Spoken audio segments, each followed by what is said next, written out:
రైతు సోదరులందరికీ నమస్కారం. ఈరోజు నవంబర్ 30, 2024 శనివారం. ఈరోజు మనం మదనపల్లె మార్కెట్లో ధరలు ఎలా వెళ్తున్నాయి, అలాగే దిగుమతి ఎలా ఉంది, నిన్నటితో పోలిస్తే ఎటువంటి మార్పులు వచ్చాయనేది మనం ఈరోజు ఈ వీడియోలో తెలుసుకుందాము. ఇంకా మన ఛానల్ని ఎవరైనా సబ్స్క్రైబ్ చేసుకోకుండా చూస్తుంటే వాళ్ళు వెంటనే సబ్స్క్రైబ్ చేసుకోండి. అలాగే ఈ వీడియోకి ఒక లైక్ కొట్టి షేర్ చేసి మన ఛానల్కి సపోర్ట్ చేయండి. ఇంకా ఈరోజు మన మదనపల్లె మార్కెట్లో వేలంపాట్లు అయితే అంత ఫాస్ట్గానూ జరగట్లేదు, అంత స్లోగానూ జరగట్లేదు, ఒక మాదిరిగా అయితే జరుగుతున్నాయి. ఇంక ఈరోజు సూపర్ టాప్ అయితే మన మదనపల్లె మార్కెట్లో 1000 రూపాయలుగా ఉంది. ధర అయితే నిన్నటితో పోలిస్తే ఈరోజు అయితే తగ్గింది. ఎందుకంటే క్వాలిటీ లేవు.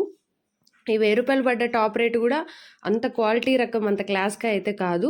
సో ధర అయితే తగ్గుతూ వస్తుంది. చూద్దాము ఈరోజు ఆప్షన్స్ అన్నీ కంప్లీట్ అయిపోయేసరికి టీవీఎస్ లైన్లో, అలాగే జీపీఆర్ లైన్లో, భాగ్యలక్ష్మి లైన్లో సూపర్ టాప్ అనేది వేకే పరిమితం అవుతుందా లేకుంటే పెరుగుతుందా అనేది నెక్స్ట్ వీడియోలో చెప్తాను. అలాగే క్వాలిటీ కాయలు ఎలా వెళ్ళాయి అనేది కూడా మనం నెక్స్ట్ వీడియోలో తెలుసుకుందాము. నెక్స్ట్ వీడియోలో ఫైనల్ సూపర్ టాప్ మిస్ అవ్వకుండా ఉండడానికి మన ఛానల్ని వెంటనే సబ్స్క్రైబ్ చేసుకోండి. అలాగే ఈ వీడియోకి ఒక లైక్ కొట్టి షేర్ చేసి మన ఛానల్ని సపోర్ట్ చేయండి. మీ మదనపల్లి ఆడబిడ్డకి కొంచెం సపోర్ట్ అయితే ఇవ్వండి.